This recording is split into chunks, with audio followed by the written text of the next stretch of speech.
this morning, troubles on my mind. Bills piling up, feels like I'm falling behind. Worked hard all week, but the money's all gone. Can't catch a break, feeling like I don't belong. But I can't wait to get home and listen to the history almost podcast. That's right, the history almost podcast. Ain't almost, don't worry, man. Struggling to make it, but I'm gonna get home and listen to the history almost podcast. Got mouths to feed and a roof that leaks. I'm a blue-collar man, I drive a truck, but I won't give in, won't let life bring me down. Gonna keep on listening till I turn it all around. But I can't wait to get home and listen to the history almost podcast. That's right, the history almost podcast. Ain't almost, don't worry, man. Struggling to make it, but I'm... And we're live. Welcome back to the show. This week we have joining me always is Patrick, and very, very special guest. Very excited to have back on the show, superstar investigative journalist and Welshman, Johnny Vedmore. It's true. I am both a Welshman and an investigative journalist. I don't know about superstar. Maybe to the right people. Oh, you sweetheart. Look at you. You would be welcome in the hillside. You'll have a welcome in the hillside. Yeah, in Wales, you'd be welcome. Come along. I'd like to take you up on that someday, but we were just talking a little bit before about Jimmy Sav. Also, make sure to stay in Wales and stay away from the Hellmouth in Leeds. Yeah, don't go up to Leeds. That's the Hellmouth. That's the gate to hell, you know. Don't want to go there. And everybody automatically goes, oh, should we go? Well, curiosity damned the cat, I guess. But it's a anyway, 40-minute Johnny, drive to get around the mouth of hell. What are we going to drive an extra 40 minutes? Come on. Good point. Honestly, Fantastic curry houses. Especially with these what do you call it? Those low emissions things going on over there. What is that called? Yeah, they've got lots of stuff going on over here. Yeah, they got all the ESG sustainable development goals. They're sticking it all in us all at once. And they're jabbing us with all their policies. That's what they're doing. We got lots of camera systems going up. ULEZ at the moment. There's lots of camera systems going up. So there's a whole. I mean, it's really, really. I think. Britain's so you guys are getting the taste of the Providence, Rhode Island experience, then. Yeah. That's a little local joke for me and Patrick. Providence, Rhode Island is notably every inch of it is on camera from the municipality.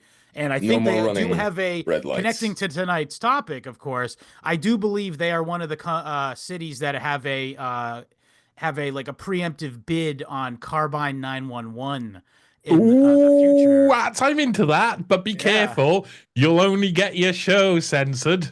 As Jimmy it's already censored. It couldn't be more censored. I don't know, because you're touching on the Carbine 911. When I first reported on that, and because I can say that I was the first one to reveal that, and it was because I was looking at an Epstein associate, got to Carbine 911, and my whole life went into. Was it Ehud Barak by any chance? It was. Do you want me to say her out loud? This is instant dismissal.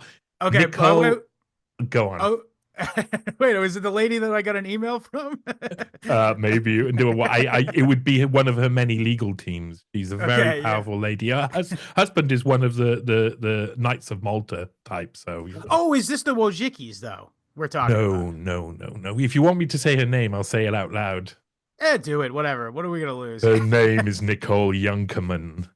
She was her. Extremely powerful. Yeah, extremely powerful. Her husband is Ferdinando Bracetti Peretti of the Bracetti Peretti family, API oil company they own, and lots of others. Rich history. Knights of Malta, really interesting figures. Are they by perchance related to Matt Iglesias of the what's that leftist news thing that he owns? I can't remember what it is, but regardless, I know that his sister is the comedian Chelsea Peretti. And again, just these people are billionaires. These Okay, people are now, billionaires, and they all yeah. get placed in media, which is kind of what we're talking about So, tonight. Ferdinando Bracetti Peretti, his mother was one of the first, like, I think she's like kind of a knight or something. She was in the army, really high up, really important I think I'll take my chances with her with a sword, though. Ferdinando's sister was Elsa Peretti, and Elsa Peretti left the family behind, or so she made it look like, went over to New York and started to become very important in the rise of Tiffany. So the like with Studio 54, all of that sort of like genre of folk, really famous, all friends CIA. with. Yes, I would say so. I would say so. And I think they cut her off from the family so she could go on to intelligence. So, and I wouldn't be surprised if the Peretti you mention is related in some way to Elsa Peretti. It's got to be. Like, because we know that, like, super powerful. Like the Dreyfus affair in France, like we know that's connected to that familially connected to like Julia Louis Dreyfus, billionaire, and Richard Dreyfus, super rich. The Robert Louis Dreyfus. Is it? Wait, because I'm pretty positive that he was Nicole Youngman's partner at one point. I wouldn't be surprised by that at all. Is he the one who's dead? He's the father of the girl from Seinfeld, right? Yeah. Okay. No, completely. So he was having an affair with Nicole Youngman for years. His wife ended up going off with Philip. I can't remember his last name. Hildebrand, I think it is, of BlackRock. It was him. But he died. He got like fast acting leukemia in about 2008, 2009. He had openly been in an affair with Nicole Youngman for years and years and years. And when he had defended her as well, when she had they had created this company called Infront Sports and Media, which had bought all of the rights for World Cup football matches at a really low rate. Sepp Blatter, his nephew Philip Blatter, had been put in charge of this company, and people like Nicole Youngman was involved. When that went to court in Germany afterwards, Robert Louis Dreyfus took the whole shtick for it but he was already dying and knew he was already dying. Nicole Youngman at this point is making hundreds of millions in deals. You know, she is all over the place making lots of money. She's yet to become the tech billionaire that she is today, because she's got to be one of the richest women around. I mean, when your baby gets christened in the Vatican, then you got some dosh. You've got some dosh indeed. So she married eventually. She Robert Louis Dreyfus died. It meant that his wife got nearly all of the Dreyfus fortune. So he literally just like let all of the money go, really, and she ran off with Philip Hildebrand, and then eventually Nicole Youngman got with Ferdinando Bracetti Peretti, API Oil, really powerful Italian family, super powerful Italian family, Knights of Malta and all that, and she got into the tech world, and eventually, you know, she the money's at. Sold most of her businesses in some part to Elon Musk's company. So Grok, she was invested in. She's now invested in SpaceX because she sold what they use for Starlink. Some of the satellite array was Swarm, a company that she set up in about 2017, 18, 19, or she invested in with a load of other people. Right. That was like small 2G and 3G potential satellites that sort of back up the systems of Starlink that help boost the signals so that you can have internet access anywhere in the world, which is what they want to do. And so she sold into that, and then obviously had a bit of a deal. I don't know what the deal actually was, but she's now invested in SpaceX as well. The reason I was following this woman originally is because she was one of the only two people on the original flight logs, when you had the original Epstein flight logs. she's one of only 2 people who flew alone with Epstein without any of his entourage there. And that was like, I had color coded the whole thing to see if I could find any patterns or any anomalies. And there was 2 people who came out, was Nicole Younkerman and this other person who I wasn't able to find much about the other person, but Nicole Younkerman. Get to them. You'll get to them. Yeah. Nicole Younkerman was extremely interesting character. She was invested in the UK NHS as well. She became part of the Health Tech Advisory Board under Matt Hancock, which was set up by someone who I think is an intelligence asset called Daniel Korsky. Matt Hancock, is that the guy who had that really obvious fall from grace that was completely constructed? Obviously, he was the health minister. Yeah, and then they had he knew he had to be even on camera. He obviously stopped in front of the camera to get caught kissing this woman on camera. And me and William, I believe, surmise that it was like, oh, if I just got in trouble for cheating on my wife, I won't get in trouble for, overseeing the whole COVID disaster. Yeah, for genocide, for medical genocide. Yeah, it's amazing. And it worked as well. I mean, it really did work. But they were always going to let him off. English ladies, man, they just go, he cheated. What a bastard. Yeah, I know. But this is very relevant to the Epstein case as a whole, because the fact is the Epstein case is so much more than the sex trafficking part. The sex trafficking part and the compromise was a very small part of Epstein's total operation. Most of the operation was arms smuggling, financial smuggling, I suppose say, sort of like moving money around. Funding probably operations and programs for intelligence. I think would be a good way to say. Yeah. But for usually for intelligence, usually directed to fund intelligence operations, and of course the arms smuggling, which I mean the earliest traces you can find, or some of the earliest traces, was him being involved in Iran-Contra. This is one of the reasons why I say he's funding Iran-Contra. One of the Epstein victim solicitors, Stan Pottinger, was also sharing an office at the same time in their houses were next to each other, if I remember correctly. Yeah. And I mean, that's a brilliant story in itself, really. But what it really shows is that is them all linked with the CIA, doing CIA operations 6-7 years before he's hanging around with Wexner and then Maxwell's and then Ehud Barak. So everybody who says, oh, he was Mossad, that is really a way to get the CIA out of trouble for having and he was a really clever operator, Epstein, because they used him as an interlocutor, really. So he did work internationally. I mean, intelligence is a global operation, the big great globalist intelligence blob, and he was like the one who was welcoming in the people like Ehud Barak and others, and French intelligence. I mean, that's probably what Jean-Luc Brunel was. He was, involved in the compromise side of French intelligence. Canadian intelligence was there as well. I mean, they were all working with each other. British intelligence and arms dealing. Prince Andrew was the head of the arms industry, literally the head salesman for trade for the arms industry. So to have him on your side is exactly who you want. And so he was an international man of mystery, but was based in America, working provably early on for the CIA, but working alongside all other intelligence agencies. Absolutely. And you mentioned before, the whole Junkerman was going between this billionaire, very incestuous. And now she's, maybe not with Elon Musk, but financially speaking, very much with Elon Musk.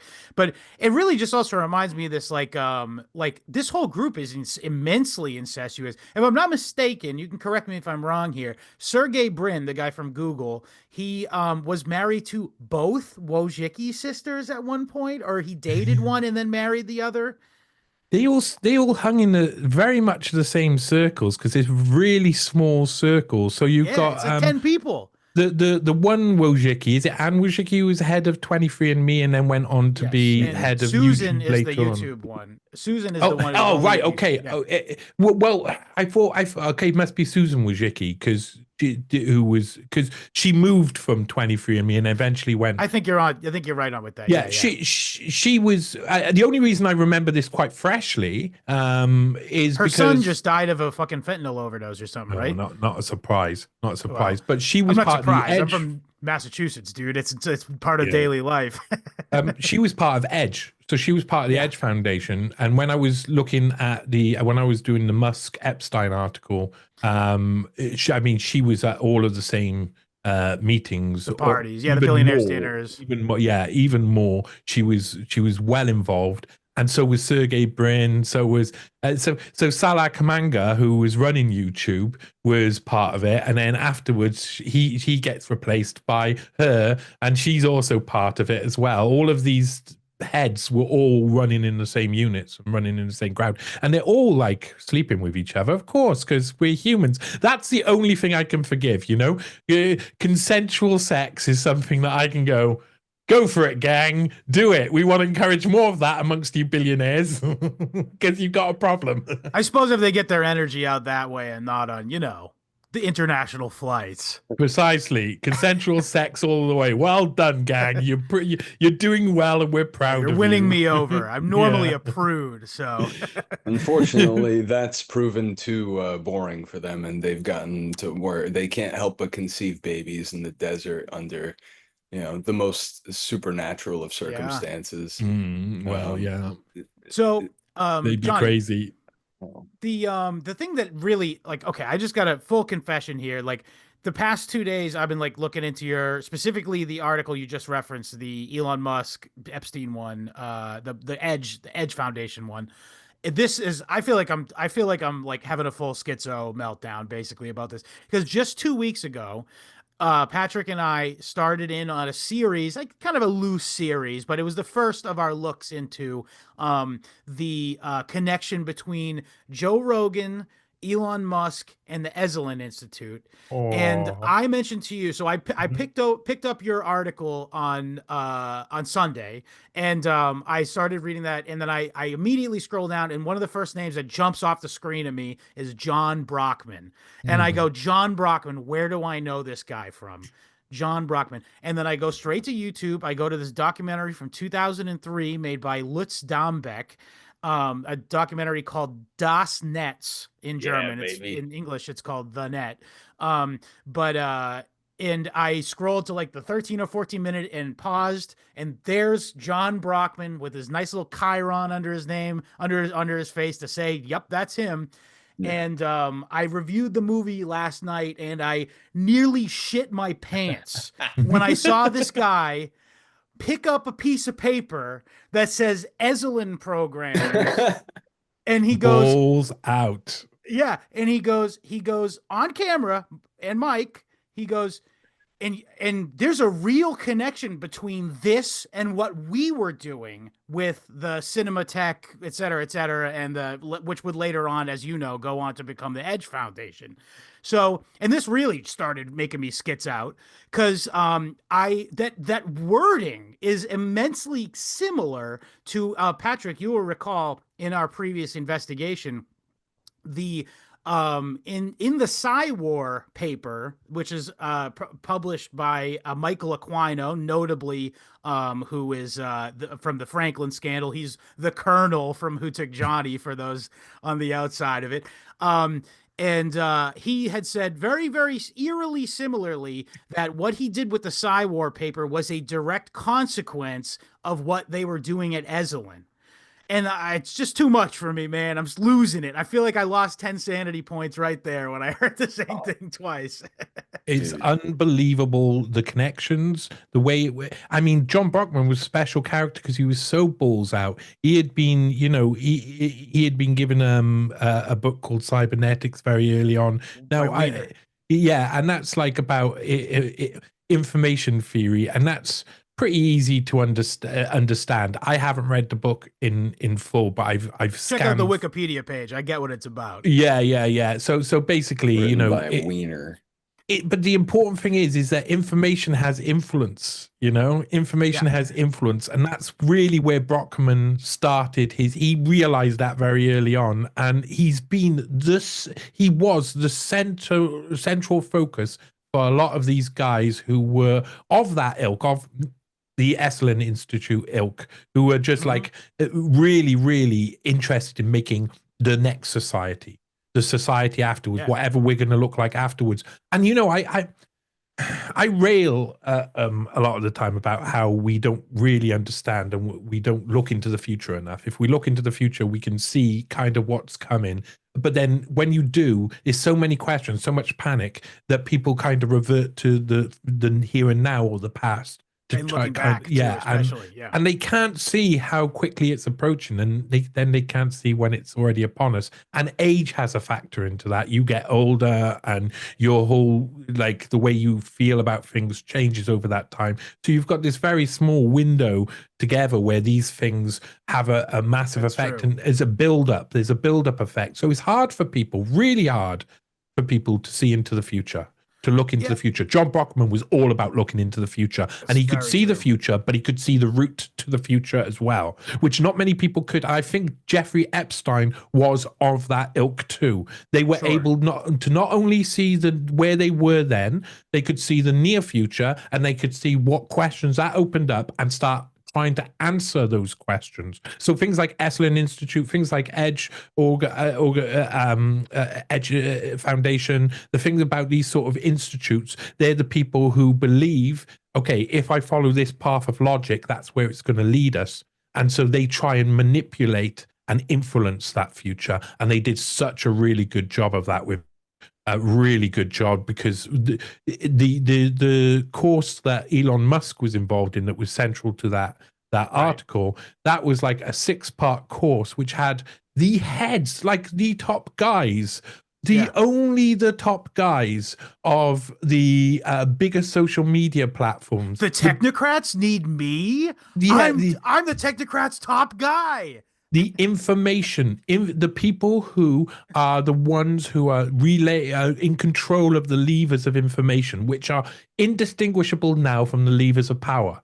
So the lever, like those two things are, and once you realize that, then you realize where you need to be. You need to be right in the center there, somewhere where you know what's coming before anybody else knows what's coming. And then to realize that and to see that. I got a very wonderful friend who I love so much, but he can only see the here and now and the past. And I have other friends who are like that, and they're unable to fully realize when you tell them what the future looks like. They kind of laugh at you like it's a comic book and that you're telling them some sort of crazy fantasy. Yep. And then 10 years later, they just see it as normality.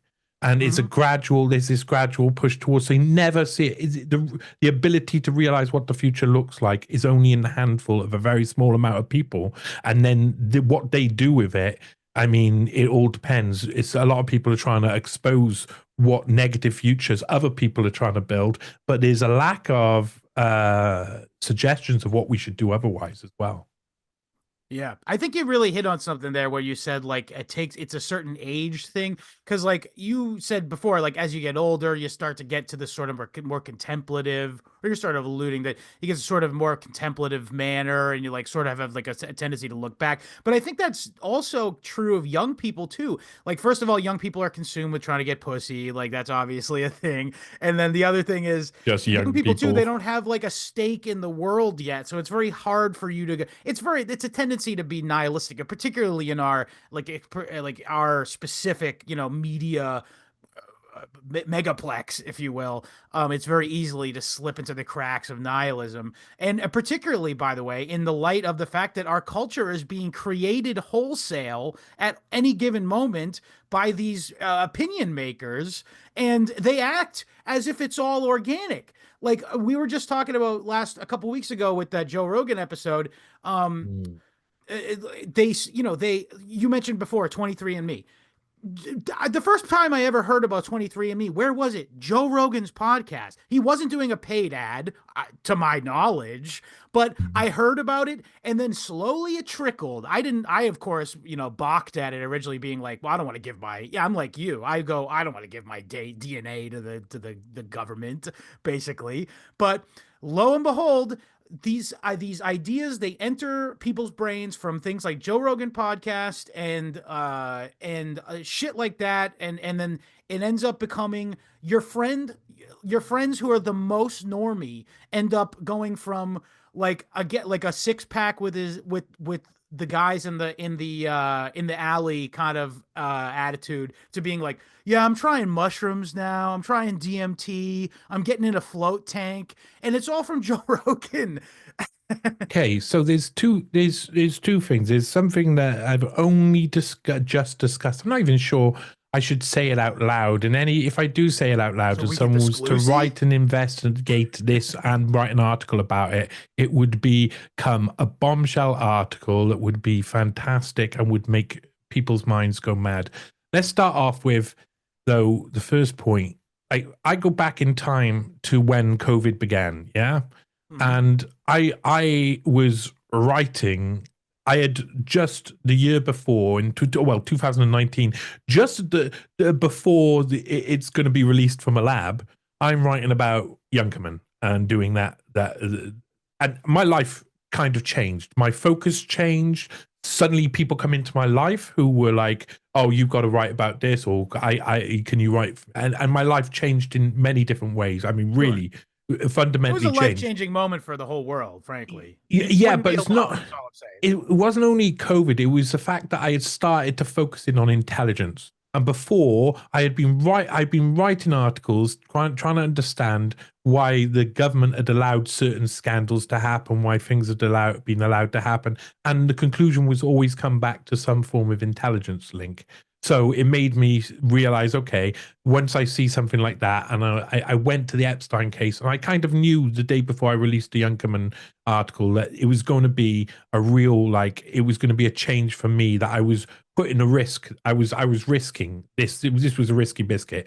I could be offed. I could be Castillero'd easy for something like this. You know, I'm a nobody. I'm a no mark. Why would even anybody listen to me? And people received it really well because it was just a load of fact put out, in chronological order. You could check it, verify it. All the sources were there.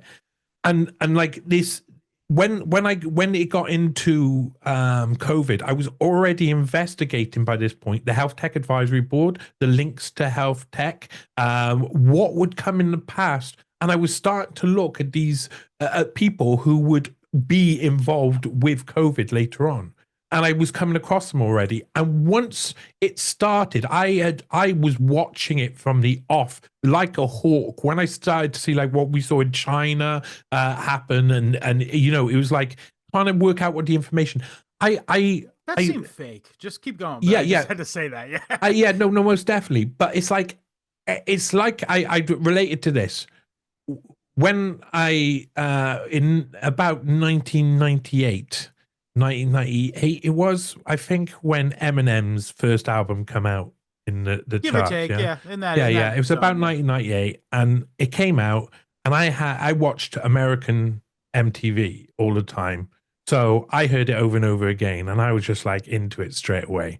I was like, oh, that's amazing. I went to the import section and I bought it. And for the year before it came out, or 6, 7, 8 months before it came out in Britain, I was listening to it all of the time. And by the time it came out, I was like, oh, okay, I'm over that now. That's done. Love it and stuff. But yeah, move on. And it was just playing all of the time, over and over again. The same was with COVID. I was looking at all of these things beforehand, and then suddenly the thing was happening, and I was like, let's move on to more important shit. No, early on, I thought before anybody had even noted it properly, like the normal people had noted it, I was going through different stages. I went through, shit, I'm going to need to wear a face mask. It's already over here. I'm going to need to do this. And then researching all of these things, having my housemate turn around and be like, you're a bloody idiot if you think a face mask's going to work against something like that. And me have to go and go, okay, I'm going to have to check it out, find out that I'd have to have some sort of mask with gas filters on or whatever. It cost 150 quid, and was like, okay, that's ridiculous, and kind of got over that. By the time I started sitting down with my friends and started saying, listen, in a bit, something's going to happen where they're going to lock down society, and it's going to be pretty serious. And they were saying, oh, that sounds mad. That sounds bad. Yeah, whatever. And then suddenly everybody just lived in this reality. It just happened. And when it did, there's another thing I'd been investigating for years. I'd been kind of looking into them in a positive light as well. I wanted them to, because I I was leaving the left wing behind by about 2015, 16, when everything started going mad. I was just like, I thought I was left. I grew up, my father was a steel worker. I grew up in the valleys in where his coal mining community got devastated by Thatcher. My dad's marched next to Arthur Scargill, the famous socialist, and, it was all that left wing. And then it was dead by the time, Tony Blair and stuff, all of New Labour. By the time it got to 2015, 16, I was repulsed by the left, and yet still felt like I was part of the left. I just couldn't find my place. So I was really trying to go, okay, let's go and listen to the people on the right. I'll listen to all of these people.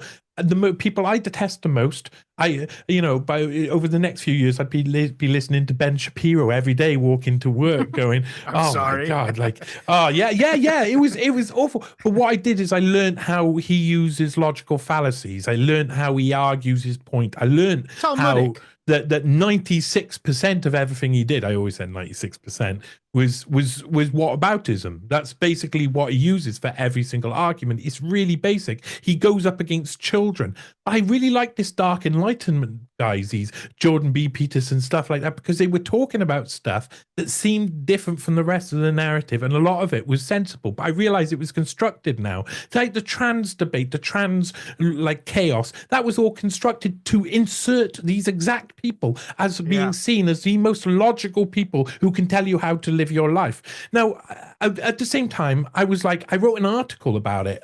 About 2016, 17, maybe a little bit later, I said that, look at these guys who are part of the Dark Enlightenment, get involved. Have a listen. You can learn a lot from Jordan Peterson's lectures. I listened to his Bible lectures, each of them. There's loads of them, like 13, 14 of them. I listened to them 3 times. They were really interesting. I could take in a lot.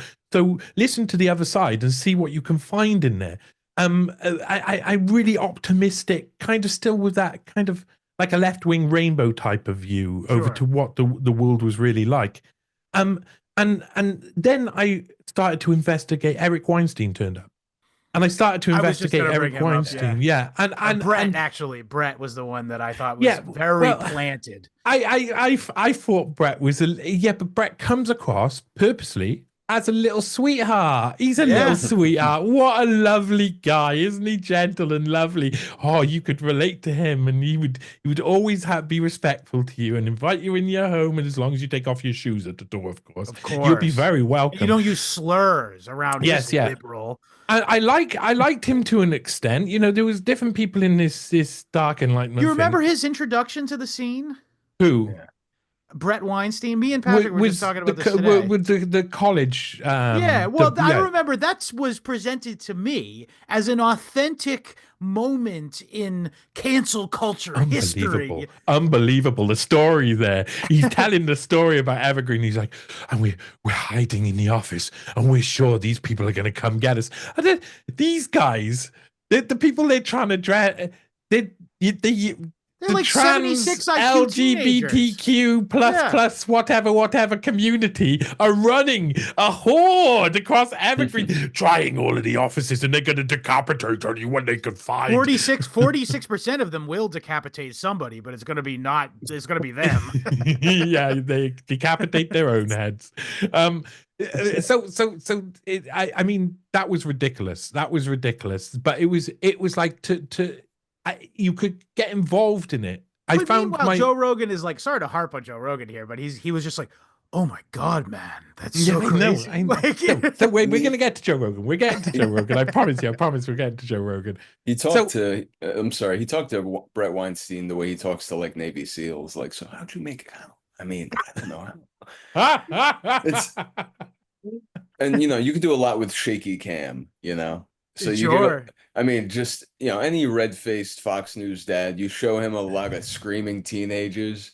These kids, I tell you, they're lost their minds. You only want to see Brett Weinstein and shaky cam, to be perfectly honest. You might see the real face, the demon face, come out. But like with that, like all of these guys come out, but then Eric Weinstein come out, and Eric Weinstein, my alarms went straight away. I was like, he loses the physiognomy check. Complete bullshit alarm. And it was overwhelming, to be honest. I had to go and look And that's something that had been starting to happen more and more. Is like, I'd see someone, I'd be like, no, I got to find out. And then they go away and they'd end up writing an article about it, because that's how you find people. You have to like get into like sensing who's a good guy and who's the bad guy.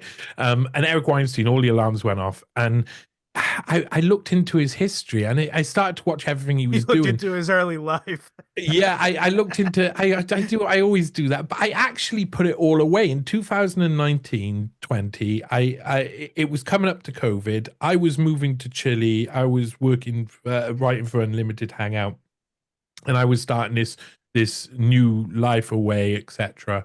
And I kind of got distracted. I ended up doing Schwab articles. I mean, the Young Cartman articles kept me busy. Schwab articles were like massively important, and I was helping research One Nation Under Blackmail, and so I was really busy with that a lot of the time. And so we kind of left it behind, and it only the end of last. It was the Amazing Polly was having an argument with Brett Weinstein, or having a go at Brett Weinstein, and I find her a very funny human being. I'm very intrigued by her. She seems to pick like certain arguments. I'm not familiar with her. I'll check her out now. Yeah. Well, she's an interesting one, that's for sure. I don't tell me where lots of people have very strong opinions about the Amazing Polly. But anyway, she was having to go about Brett Weinstein. I was like, hey, I remember coming across stuff about Eric Weinstein back in the day, because in 2018-19, when I got really sussed by Eric Weinstein, I was just like, no, something sniffs really bad. I'm going to go check this guy out. And I went back into the archives and did different history. I looked. And I ended up finding his original site, because he had changed his website. And I found his original site on the archive.org. And it had these papers that he had been involved with. One of the things you should do if you're investigating is you put what people claim to be now next to what they claim to be back when, and see if it lines up. And it's Ben Shapiro comes to mind. Ben Shapiro comes to mind. Ben Shapiro. Do you remember his early articles when he was writing at Breitbart? It was literally like "gas all Palestinians now." Basically, it was like wow. He was yesterday. I feel kind of sorry, because he was like started from when he was a kid, and so self. Well, he's a man at age 13, Johnny. To be fair, by the letter of the law. That funny squiggly law. That's a squiggly law. But yeah, so when it got to I noticed Eric Weinstein was a little bit dodgy. I found this whole thing. He had written a UN paper. This was actually a whole program. 2 years he had worked on this paper he called Migration for the Benefit of All. It was what would happen, analyzing what would happen if you have economic migration at levels which we're seeing now, which no one wants, and is being forced upon us by a UN agenda. And the guy to write the analysis of that and explain how to go get around it, what the good points and bad points of it would be, was Eric Weinstein. Authority. Yeah, Eric Weinstein. The guy. He's the guy, and it's like it states very clearly. It will lower the wages of the native population. And this is not a crazy argument, by the by. This is something that Bernie Sanders was talking about in the 1970s. Amazing. But these things get logic gets removed. This is what happens within history. Logic gets removed from the encyclopedia, so you don't see how everything connects and how everything sorry to interrupt you, but have you looked at all into Arthur Finkelstein by any chance, and his whole political program? He's a guy in like the late 70s, early 80s. He was like a closeted gay Republican. Oh my God. Never heard of that in politics. Yeah. The closet, like they do in China. But he was like something of a 1970s. Yeah, he was something of a 1970s, early 80s Peter Thiel. Actually, what would be a fairly apt analog. He was a funder, and he came up with this idea. Basically, around the Reagan era, he was like repeatedly he was running candidates for Republicans that were losing because they were focusing on the issues. And he said, you know what? No, we're going to stop this. What we have to do is we have to go full on the personality attack. Basically, he's the guy who came up with the idea of calling the opposition a flaming liberal. And yeah, so basically he's the responsible, and of course, do you think it was just the Republicans in this? Of course, the Democrats picked up the torch immediately and started him with this. He's a Nazi. Okay, let we get I there's we're getting a field. Beautiful. I get it. It's beautiful. I like it because I can see where I gotta explain what I gotta explain, and it's really exciting. I can't wait to tell you. Some of it I've not explained to people properly yet because people wouldn't quite understand the dynamics, and not to belittle people's knowledge, but certain platforms you go on, they just don't necessarily know that history. They don't know how people how it evolved, etc. And this is part of what we're talking about now. So I had noticed Eric Weinstein. I've written the article recently, but by then I was like, okay, I'm really suspicious. I had looked at each one of the intellectual dark web, supposed intellectual dark web, so-called, and Douglas Murray come along and become part of it. And I was like, oh no, okay, that's enough now. That's a joke. You're kidding me. Douglas Murray finds everything so disgusting. And he's just like one of the worst humans alive. Honestly, I'm not a fan of Douglas Murray. He's just like he's a type of person who causes people to hate each other for the very wrong reasons, so as to other people can do an agenda, complete an agenda, which is terrible for us all. So anyway, Eric Weinstein was someone who opened up this idea of, okay, let's look at each one of the intellectual dark web. I was really made suspicious by them. COVID happens. I'm already aware of what's happening. And I'm like, by this point, these two things are coalescing and hitting into each other. And I'm like, when COVID hits then, when it breaks down, when it goes on, everybody realizes, I'm sitting there telling people, oh, this is going to happen. And they're going, oh, yeah, whatever. Sometime in the next couple of weeks, if I'm right, that's going to change. And when that changes, I want to see who Joe Rogan brings on. Because that's going to be really important, because I'm already working out that this is something else, from my research of, and I started researching the people involved straight away. From my research, I realized the connection in the UK with the foot and mouth disease crisis, the lockdowns that came over there. I wrote a couple of articles about that soon afterwards. So I wrote one which was about the constant human experimentation of Porton Down on the UK population over a 100 years period plus, and another one which was about the Welcome Five, the people like Jeremy Farrar and others who had created this whole template for lockdowns and for vaccine rolls out and to control the vaccine industry from afar, and were the ones who Fauci and Whitty were to refer to when we see the BuzzFeed news had done these information requests where it showed that Fauci had said and Whitty would defer everything to Jeremy Farrar. Well, who's this unaccountable man who's over here? So I was already looking at all of these and saying, who will Joe Rogan bring on? Will he show himself to me as being surely he has to go against the establishment narrative.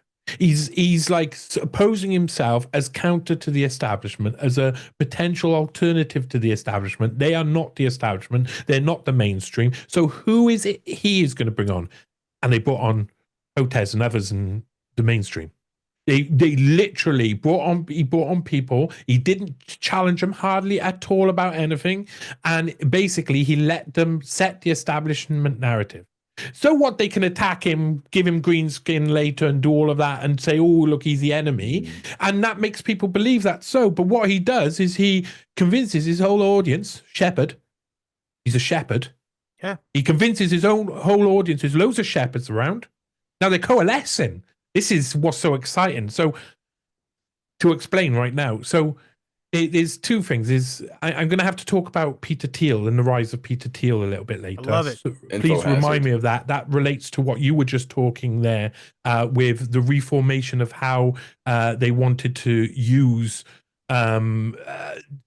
really social it's persuasion, neoconservatives taking a charge really through the 70s and 80s, and that led to the rise of people like Peter Thiel. But first of all, let's analyze something. I was talking about this just before. I'm not sure. Like I say, this is the thing that would make a really interesting article. I think there should be 500 articles about it. I think most of the investigative journalists in the world should focus on this just for a little bit of time. Just for a little bit of time. Expose everything. You expose everything. I promise. If you want to look into the future, if you want to see something in the future, if you want to find the article of the future, it is in these words right now. As no understatement. Go back to the start. Go back to why Texas, of all places, would be this place where suddenly there's this merger between comedy and politics. And tech. Yes, but the technocracy is the politics. That's where you have to realize, like, we are well past the point where we are living in a democratic society. Right. We are in a technocratic meritocracy dressed up as a democracy, as a capitalist democracy. It's just not happening. These guys who are already in charge are being chosen through leadership programs, through programs of meritocracy, not through programs of democracy. Elon Musk does not ride up high. Peter Thiel does not do all of these different things without being chosen by different programs, different people who affect change. Now, why? And there was a woman in the late 1800s. I love her. I think she's one of the most greatest writers of all time. I'm addicted to her work. I want to do read-throughs of all her articles. I've been super busy recently. Her name's Alice Ricks. She wrote for the San Francisco Examiner, and she wrote a load of amazing articles about life and how it was in late 1800s. But one of the things she wrote was about Bohemian Grove. And it was Mark Twain, I assume, called the owl, the Moloch. No, the owl or something, and the cremation the almighty of care dollar is the name of the. Yeah. But what she did was she dressed up the camps of Bohemian Grove into 3 different types. Yeah, she dressed them up into where they camp, because they all camp in 3 separate camps. Bottoms, and versatiles. Close. The academic man, the government man, and the bohemian. Okay. Now they're all to be the bohemian when they're together. They're all to play the part. They're all to play the roles in the camps. And remember, this is Bohemian Grove in the late 1800s. Ain't changed. They were still doing the cremation of care. They were still doing all of their little the exact formulation has not changed over all of that time. So she explained, and I've explained this to a fair few people. She explained how it works. And she did it by making each of these characters real. The academic man tells the government man what to enact, and the government man goes to the bohemian and gets them to tell the public. And the public agree with the bohemian, and so it's all done. So the academic man, policy institutes, all of the different things like this, all of the created, even in intelligence to a degree, is transferred over to government, which also is linked with intelligence and etc. Sure. That's what the movement of information. So flow of information is massively important. This information is given to the government. The government sets it into workable policy that has to convince people and goes back to the bohemians, to the actors, to the comedians. Nowadays, Hollywood has been decimated. It's not only movies are awful, but the whole, we know how corrupt it is. The music industry completely and utterly undermined itself. Corruption. They've gone through each one of these arms to use them against us. They've used the movies against us. They've created the movies that would manipulate us and wash our minds. They've made the songs. They've paid the artists to cover each other in baby lotion and video themselves. They've paid for it all. They've pushed it out there. They've made everybody watch. They've lost all credibility, being caught over and over and over again. So now the comedian's turn. The actors, the musicians have been run through, and the only bohemians you got left are centered in Texas. Yeah. Seemingly quite amazingly, all of the people who kind of involved in crossing between bohemians and politicians, politics within this Texas arena, all coalesced around the start of Kill Tony. Here you go. There's a conspiracy theory for you. Why Texas? Why comedians based in Texas? Why is Texas becoming the center of this? Why is it everybody starting to base things over here, including Elon Musk trying to move stuff over to Texas? And may I add as well a nod to Graham H. Moore, who's fantastic. He's an expert in English constitutional law, which is practiced in the UK and Texas. So there's differences within Texas that mean that other things can be made manifest. So I have a few pieces of that question. I've got a few pieces of intel you may or may not be aware of, but are you aware of the connection between this Aubrey Marcus guy and all the sponsors of Joe Rogan? Aubrey Marcus seemingly I'll say this, is his father comes off as a very shady CIA asset type oil man, Texas oil man, who started like these oil companies and then changed the name to like All American Burger Inc. and then switched it to like Intercontinental Communications. Sounds like George H.W. Bush. I think there's something there, but either way, so this guy. Ask Henry Lee Lucas. What's it? Why Texas? Yeah. But yeah, so this guy, he's got a trail going around. So he's this mysterious comes from mysterious money. And now he's going around and meeting all these upstart podcasters / comedians, and he's giving them DMT for free, and he's taking them on trips to Esalen, and he's taking them specifically, getting them booked at a specific comedy club that many of these comedians are on mic saying, wow, the drugs just kept coming when I was there. They're just giving me drugs. So man, you're selling it to me. Yeah, I would surmise that there's something to do, and by the way, it's in the Program to Kill. If you ever read Program to Kill, Johnny, I don't know, it's one of our favorites, but it's in the thesis of Program to Kill. The reason why there's so much activity for serial killers, wet work, in Texas, California, and Florida is because those are hubs of narcotics trafficking. And I think that there's no mistake that Austin is quite possibly at the nexus of one of these CIA-enabled, if not facilitated, narcotics smuggling rings. I mean, after all, we're talking about Texas here. We're talking about the place where the Bushes are from. Again, Henry Lee Lucas, you were just talking about, Patrick. I mean, I could just keep going. The Kennedy assassination, like. While we're on the topic of the out west, Johnny, I don't know if you probably haven't seen or heard about our Blood Meridian episodes that we did way back. Yeah. But no. Quite. Thank you for bringing this up. Go. Yes. We did an addendum to what was already a very in-depth episode, the main episode, and the addendum was really focusing on the author Cormac McCarthy's time spent at the Santa Fe Institute in New Mexico, which he was a board member of at the same time as Ghislaine Maxwell. And it was, I think, what they must have received $500,000 in Epstein money, something like that. That was. Is this like mid-late 90s?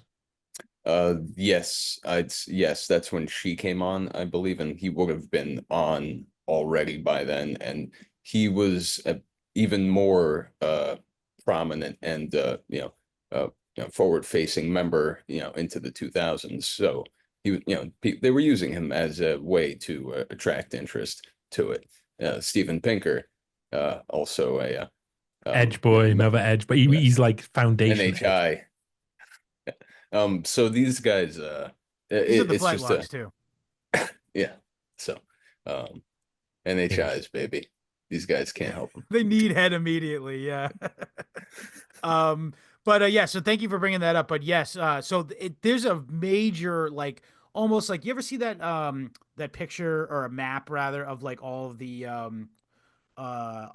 like active volcanoes that are around the outside of the Pacific Ocean? They call it the Ring of Fire. Mm-hmm. I imagine that all along the southern border of America is hotbed sites of child / drug / money trafficking. And it's hard not to stumble into one while you're going around down there. But I think you're really onto something with this Austin, Texas thing. I mean, it's been known. I mean, famously in 1998, the movie Office Space came out, and it takes place in Austin, Texas, in a tech company. So as early as that, they were already laying the groundwork for that being like the next tech hub. You could make the case that they were. This is the normie take, is probably like they wanted the lower taxes. I don't know, man, but I'll tell you one thing is they've all seemed to have coalesced there, and more than just tech. As you said, it's military, it's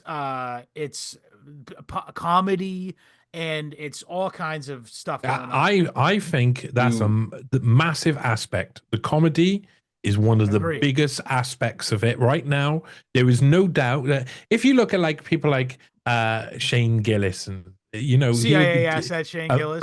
We came up with that, by the way. Amazing. What an amazing impression he does, though, of Trump. I mean, it's amazing. Adam Ray, amazing. They all hang around in these same circles. It seems like there's a lot to be said about this sort of political influencing and how how it's been changed from being in the Hollywood and music industry and has now really entered into comedy in a way that is never been before. And that would then, I think people should probably question their favorite comedians, look at them and see what agenda they're pushing and see what because I mean, I know that the people that I'm most likely to listen to, and I can tell you that the CIA and other organizations would have done this math themselves and would have come out with the same conclusion. The people that I trusted most in the past were people like Bill Hicks or Alex Jones. You mean? Well, yeah. I don't think that. The people. What's dead name him? Amazing old comedians. Sorry. Comedians who would say how things actually were and how George Carlin and the like. They came out and they said amazing stuff. And they had such an effect on people. And we're seeing the moment where these people's clips are being played over and over. And they know that's having an effect still. How can we utilize that? They look at the comedy industry and there is loads of potential. Because comedians, I tell you, comedians can get away with drinking. Comedians can get away with drugs. Comedians can get away with debauchery. Comedians can get away with wrecking hotel rooms. Comedians can get away with anything comedians want to get away with. They always can. Not like actors, not like musicians. Comedians can be the bad boys. And this is, I think, part of like that Texas way. Is Texas the place where the state flag says, "Don't tread on me"? Well, no state has that actually. Right, okay. That's a Revolutionary War era flag. Yeah, there is adopted as like the Liberty Movement. Yeah. But still, that's kind of like the essence of it, though. Yeah, Patrick's house has that flag flying out front. It's exactly what you said, Johnny. It's all of these comedians who we are primed to enjoy, who are seem to be retrofitted to our tastes. Adam Ray is amazing. I mean, his impressions, I've never seen anything like it. He could convince me of anything. I'll let him convince me of anything. He's probably played Joe Biden actually on TV a few times on C-SPAN. Yeah, on C-SPAN. On a day they just could not rouse him. But it's a given at this point that yes, there's little out there that can really that's beyond 6 degrees of separation to intelligence or something nasty, unfortunately. And if you oppose it, you get pressurized and pushed by people who are in it anyway. I mean, listen, man. Okay, here you go. This is a really good one. This is really good. This is something. There's so much happening in the world. I kind of knew it was going to. When I was releasing the Epstein Musk article, it was 4 days before the election, And I was really excited. I was like, oh, this is going to be really good for the next couple of weeks. I really get to push out something I've been working hard on and stuff. But then I knew that I was going to have that winter lull. You know, I can research and do other stuff. I can push out loads of content and stuff. But there was going to be a special winter lull this year, like a really special one, because until Trump was in office, everybody was going to be stuck in status to what it was during the election. And that's what it felt like. It was like we were waiting for it to all start again, waiting for it to start again. And it hit. When it hit in, it was just totally and utterly frantic. And I'm all for cutting evil organizations. I did at work with Khan Disley on an article called The Non-Governmental Octopus, and it was about how the neocons, the infrastructure, use organizations like USAID and National Endowment for Democracy and other things. Yeah, you're leaning on an open door. I'm a former, prior to me, you mentioned before you were a left-winger prior to getting into the whole, our space, I should say. For me, I used to be a libertarian, so that was my stock and trade, is like going, do you know what they're spending money on? Can you believe this? They're spending money on figuring out if lesbians need to shave their pussies or shit like that. It is insane. Monica said this on our show a couple weeks ago, it's going to be what they're doing on paper. It should be great, right? They're getting rid of all this waste, fraud, and abuse. And the problem is they're also going to cause a lot of pain at the same time. So then we're going to be holding the bag for that, for all the pain that's going to be caused. Frankly, the panopticon that they're constructing around us, which is really what's going on here. And then it's going to be like, well, just because you wanted to get rid of all those programs and stuff, now it's on your hands and stuff like that. And it's just another way to get people not looking at what's going on and focused on fighting each other. And so when everything was moving slowly, I was like, again, this is like accept the future, accept what the next thing's going to happen, accept the next paradigm, and you'll be able to see possibilities of how it's going to go. And I accepted the idea that after Trump's got in, there's going to be sudden movement. As soon as they start this, it's going to be big, because what it's going to do is something that no one's expecting either. A load of the independent media, a load of this so-called independent media that's out there, that includes people like Joe Rogan around, a load of these guys, all the way levels down, have been funded by this infrastructure. They get their money from conduits of USAID, from the arms of National Endowment, and they're there to disrupt. They're there to cause trouble. They're there to manage. They're there to shepherd. There's a lot of shepherding going on, and they're there to push everybody into these sort of like boxes and create echo chambers to an extent, like weaponize echo chambers against us and not let people mix and cause trouble. Now, loads of them are all getting defunded at the same time. So what does that mean we'll expect to see? We'll expect to see certain, and I'm going to link something here. We expect to see certain parts of the independent media scramble for funding, shit themselves because they've got nothing, because they're just all about to lose their funding because they were constructed. And so unless they've saved up their money and they're rich like Joe Rogan, there's going to be a load of underlings you can expect to see a scattering. You can expect to see platforms that were funded in some way by these things. I mean, it makes me wonder about Rockfin, because Rockfin's fallen apart at the moment, really heavily. There's loads of people left. I mean, I've been uploading stuff to Rockfin over the past 3 months. Going, I don't know why I'm doing this. This feels like I'm still uploading. Courtney Turner just had a channel taken off her. A load of others have just had their channels. They've been deleted to zero and parted ways, going in separate directions, is what they said. They changed. That's a sign that something big's happening behind the scene.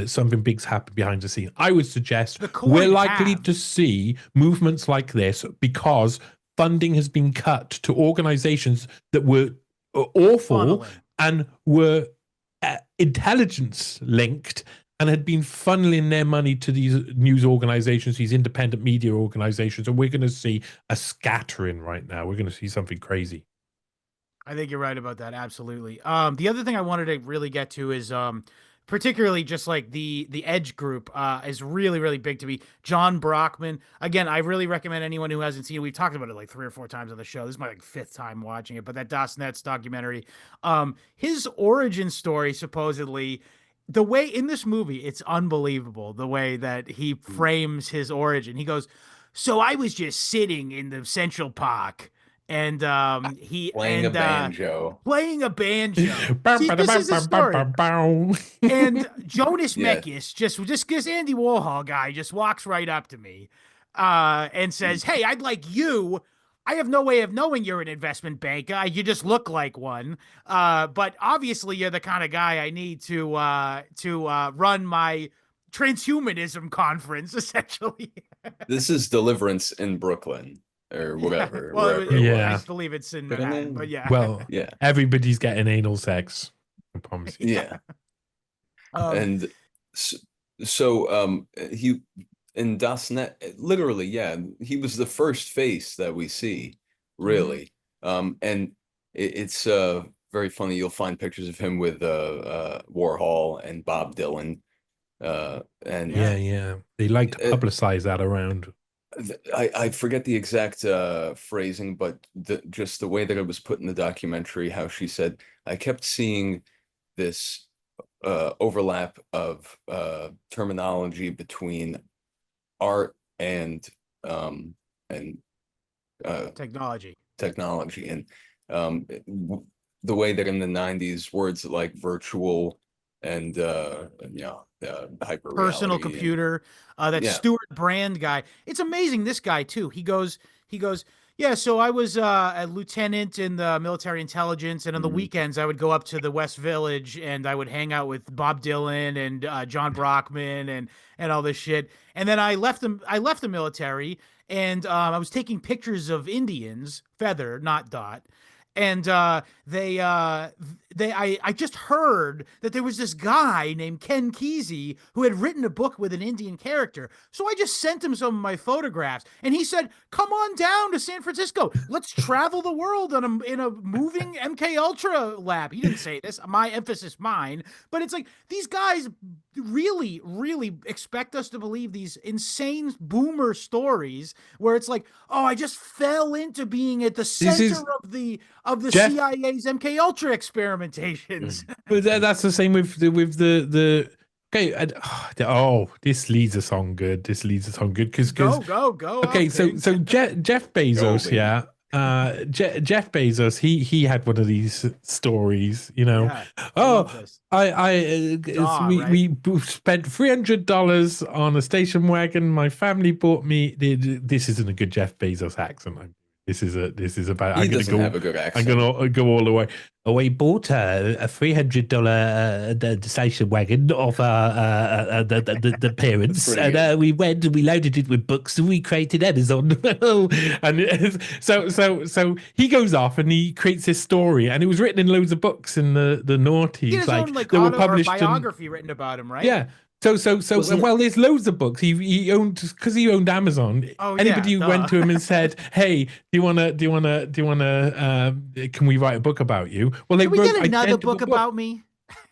There's about 7 or 8 almost identical books that tell almost identical story that have been created to add to this mythos, where in actual fact he was the vice president of D.E. Shaw, which was the largest hedge fund sort of. It used computer modeling to map out the finance, and it also, again, David Shaw. I call that insider trading normally, but Well, David Shaw also saw the internet come in years beforehand, employed people like Jeff Bezos, Haley Miner, and stuff, and then they were installed into place to be in. This is foresight. No one else knew. All the people around were oblivious in the late 80s to what the internet would bring. They were already training up the leaders for Amazon, for Download.net, for CNET.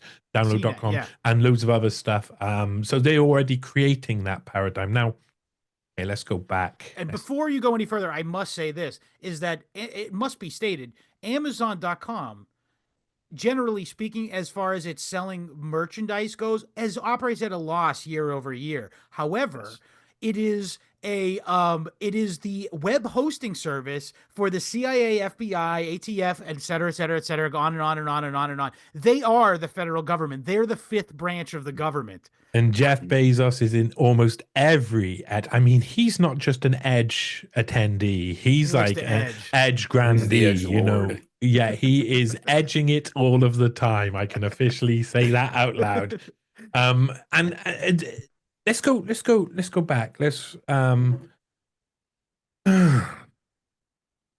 so not for nothing. Was it Bill Gates or Jobs? Which one was taking LSD in his garage? LSD. I think that's Jobs.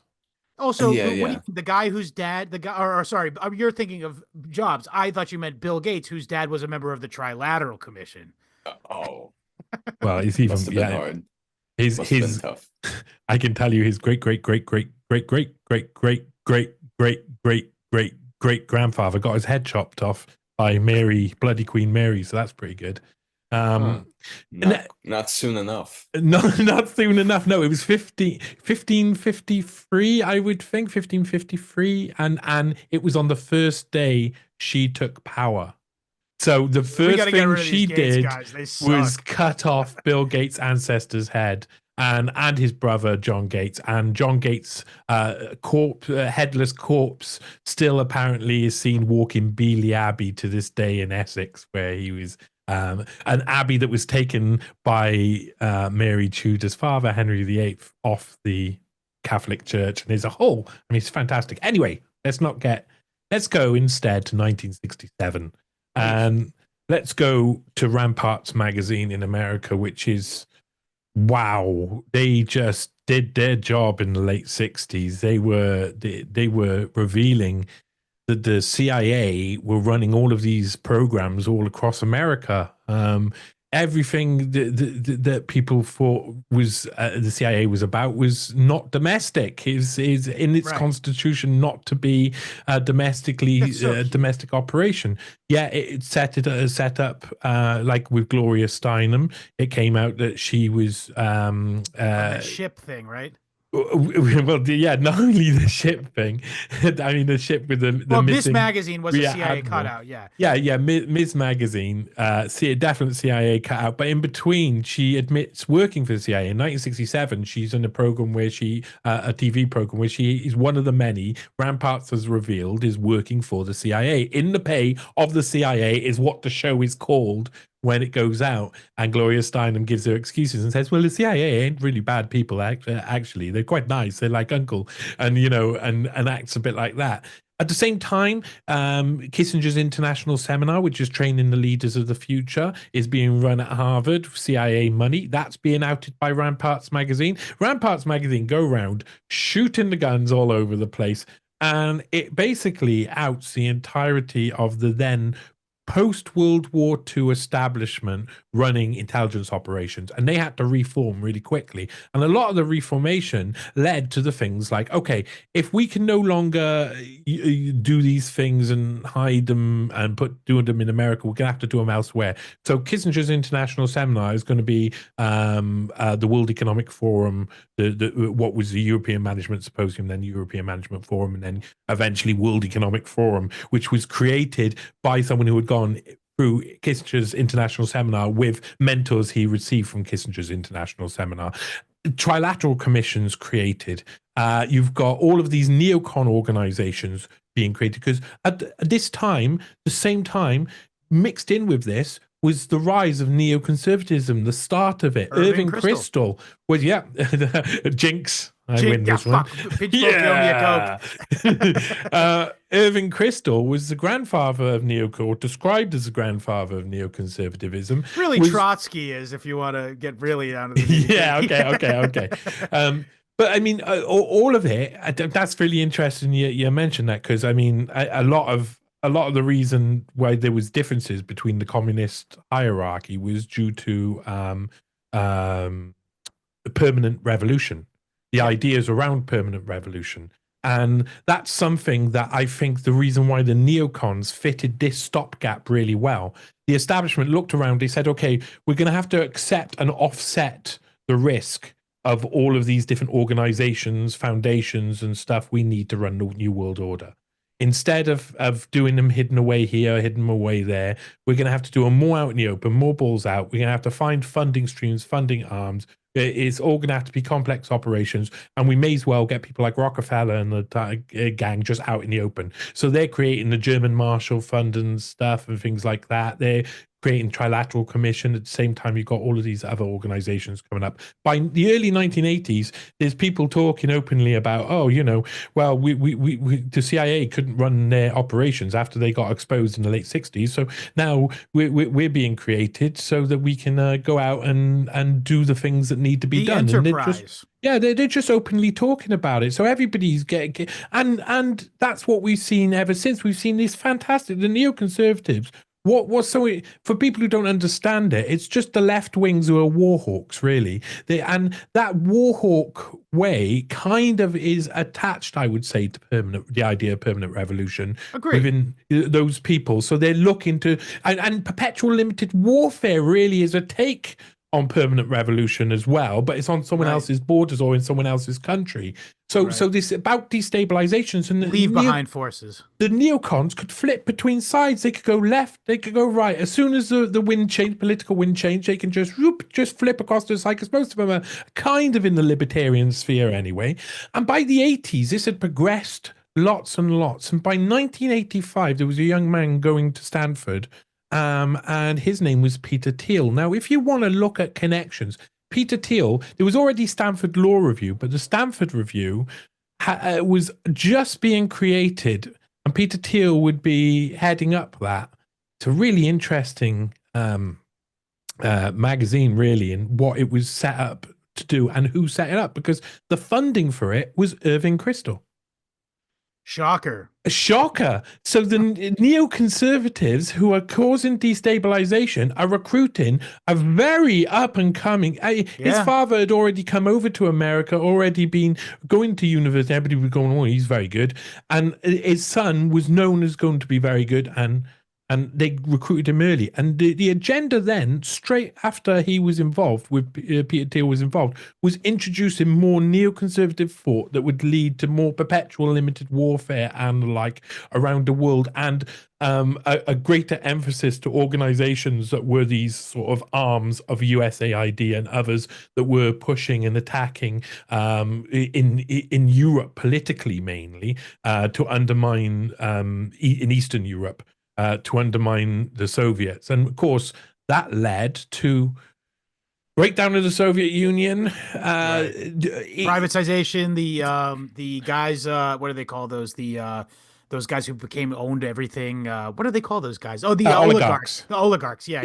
So I mean, you don't want to skip over that, really. In the 90s, you start to have these color revolutions. You have like Velvet Revolution. You have a load of other revolutions, including the Orange Revolution eventually. In Ukraine, and these revolutions were caused by a massive NGOs that had been created by all of these entities that were arms of the CIA, run by neocons and targeting Eastern Europe. And so those neocons really hated Russians. They hate that in a medieval way. Love hate, medieval. Let's say medieval love hate way. But they were going to, what they were doing was in 1989 when what was Czechoslovakia, it would split in 3 years afterwards. I can't resist this. Their dislike for Russians, the neocons, their dislike for Russians is beyond the pale. Get it? Right. Is it because of the pale? Of settlement. I don't know. I don't think you're gonna get comedy prize for that one. I think someone will laugh. Listen to it. Yeah, later. there's someone at home laughing. Are they laughing with you or are they laughing at? But these guys, they had like 50 to 150 NGOs in Czechoslovakia, and that led to the Velvet Revolution. Yeah. And then they picked up most of those NGOs and they moved them to the other countries surrounding. And then they had like 200 in the next one, and so on and so forth. And by the time it got to the Orange Revolution, when in 2004 in Ukraine, they had 30,000, by their own figures, he says, by the German Marshall Fund figures, 30,000 NGOs in Ukraine alone, destabilizing it and turning, literally, the campaigns were insane. Political campaigns were all organized by neocon factions of intelligence agencies that had just they cause dissent on the ground, they recruit the dissenters, then they focus them in certain directions and cause the whole of society to break down. By 2014 in the Maidan, you saw the eventual realization of that with a fake firing. So like fake false fire coming a false flag attempt, I think you'd call it. And that the artillery shelling of Donetsk, right? Well, the snipers on the Maidan. Oh, the Euromaidan thing. Yeah. So that thing changed everything. That changed everything. They had to fly out. Was it Poroshenko? They had to fly him out almost straight away. He had lost, and they installed all of the people they installed were people with links to this neocon infrastructure, NGOs. All of the politicians who come in afterwards were all people who were aligned with these World Economic Forum types. All the NATO aligned organizations, just beautiful. They thought, oh, we've done this, we've taken Ukraine. And now what we see is the fact that the Russians have now had to say, okay, we need to take back the Russian-speaking part of this anyway. So let's just go show strength, because that's the autumn. And I think this is why, so this is my theory. We've come to a point where that old world that had been created, that had come out of the context of CIA being rumbled domestically, had to create a new infrastructure for acting. It got to the point where they pushed it to where perpetual limited warfare, the point where it could go the worst, where it could go over the edge and not be perpetual limited warfare, and the system's kind of reset. And it's done it on purpose because technology is advancing, drone warfare, stuff like that. There's loads of other reasons why this is happening. But it's come to a point where now they no longer need that neocon infrastructure that had been created in the past. So I think that's partially why they're coming in and looking like heroes.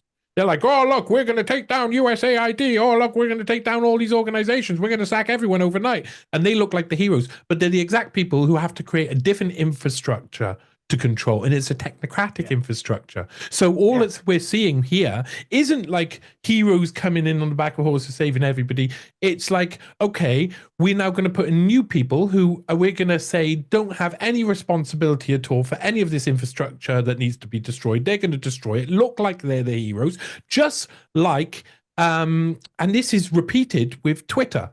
Elon Musk, this is an exact copy of it.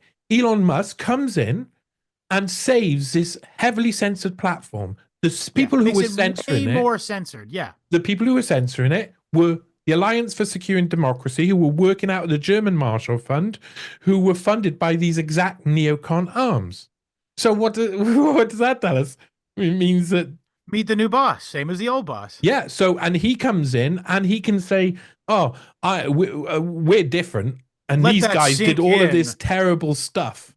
And now we're making it good again. Everybody cheer and everybody cheers. And that's what we're seeing again. It's a rinse and repeat cycle. Look, we're your saviors. We're your saviors. But it's the same establishment who's just resetting for the technocratic era. Yeah. Just not to do a repeat on it, but specifically the Twitter thing.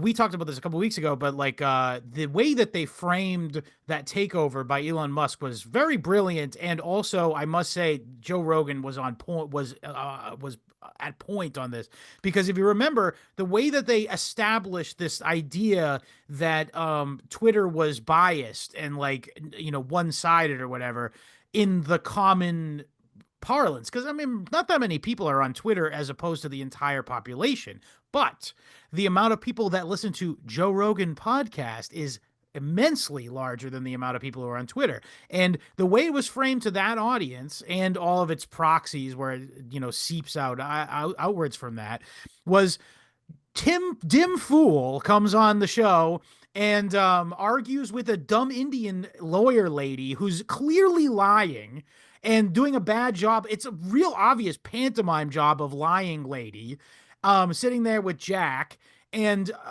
line by line, Joe Rogan supposedly is being like a impartial moderator, but is just clearly deferring to Tim Pool over and over again and making this brick by brick, building this idea that this is a website in crisis. And they also said shit like, this is the world stage. This is the town square. I got to tell you, look at the stats. No, it's not. Not that many people are on that horrible website. Don't go on it. In fact, I'm saying this is an anti-plug. Don't go on Twitter.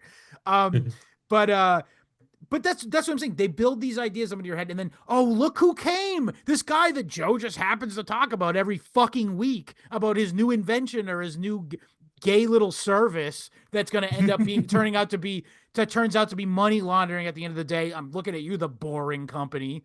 But anyway, so I said that, and then the other thing is the thing I really wanted to get to is the courses that you were talking about, the 6-part courses that Musk did through the Edge Foundation. Please you'd like elucidate us on that.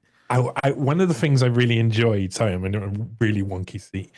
One of the things I really, really super enjoyed about putting out that article is I knew that most of the people who went against it would go against the idea that Elon Musk has some sort of any connections with Jeffrey Epstein, and that this just look at his face, dude. True. You can tell he hangs out with Jeffrey Epstein. Yeah, I know. Listen to the voices. It's definitely there's definitely loads of signs for people like us who are able to use logic. For most people who are being spoon-fed, he's a hero, he's a villain, they will choose to believe just that for whatever they just. So it's revealing who he is hard for people, because a lot of people who are fans of his have been so brainwashed, it's impossible for them to leave it behind. So it was really, really interesting, super fun in actual fact to do this, because loads of people didn't actually read the article. They just came back, they flicked through the Twitter thread, which had the entire article on there, and they've flicked through and they found the picture where I show that he's in literally a couple of meters away from Jeffrey Epstein within we call Edge. them feet in America, but yeah. And they said, loads of people come back to me and were like, "Oh, you're just basing all this on a picture. Oh my God, that's just people can sit in the same room together, And then schizo black pillar, like, grow up. Yeah, wonderful, because every single one of them got told the same. Listen. There's 6 meetings. There's minutes to all of the meetings. They're a training program run by the grandfather of nudge theory of behavioral insights, which is psyoping by government on people openly, which is just, I mean, during COVID, the behavioral insight team in the UK were getting us to feel disgust to people who wouldn't take the vaccine. So that is like base level what they do. They turn people against each other, and it's systematic. So this is these are amazing. Sendil Molnafan is the other person. He's someone who can leave his ethics go. You can smell it when he walks in the room. Yeah. Maybe you could say that. And there's 6 courses. I think the 3rd or 4th one, for example, is called The Psychology of Scarcity.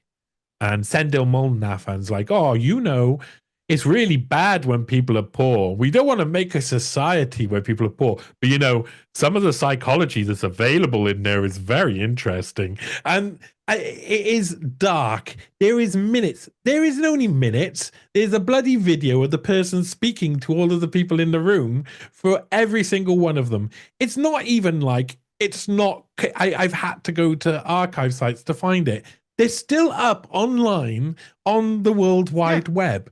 They're proud. There's 10 to 12 people in around 8 to 12 people in each of the meetings. Elon Musk is in maybe 4 of the meetings, I think. And they are training courses. They're training courses by the grandfather of psychological operations on how to control the masses to the people who are the heads of social media and are going to be in the future heads of social media. The fact that Elon Musk is in there in the room when everybody else is part of social media suggests they already knew that he was heading towards owning one of the social media platforms. Logic would dictate. Yeah, and there's Bezos is in there. Nathan Mervoyd's in there, of course, and one of the Epstein. Famous for his connections with the billionaires' dinners and stuff. And he used to. Nathan Mervoyd of Intellectual Ventures owns loads of patents. They own like 7,500 plus really big troll, patents. Right? Yeah, he's a real bad patent troll. He loved taking pictures at these Edge Foundation. He went round and he was the one who took most of the pictures that got uploaded to Edge. So he's given us an insight to a lot of this. But if you look at the courses, they're all there. They're in detail. You see what everybody says. So no one can say that these things didn't happen. They're a myth, they're etc. Elon Musk went through a Jeffrey Epstein funded training program on how to manipulate people's behavior without them knowing it. That's messed up. That should be like front page news. Everybody should know that. Every single the reason that's when I know that I'm doing what I'm meant to be doing correctly. When I write an article which should be around the world and every single the richest man in the world was trained through a training course funded by the most famous, wealthy sex offender in the world. That should be front page news everywhere. Right. When it's not, and when I've written the article and it goes round to the little amount of people who are allowed to see us, people like us, then I know I'm doing the right job. That is definitely the right job. Yeah, let me just go ahead, Patrick, you first. I recall, Johnny, you saying this once on a podcast. I can't remember where. I think it might have been with Bays Lit. You said a journalist does not discover you don't write the truth. The truth tells itself to you.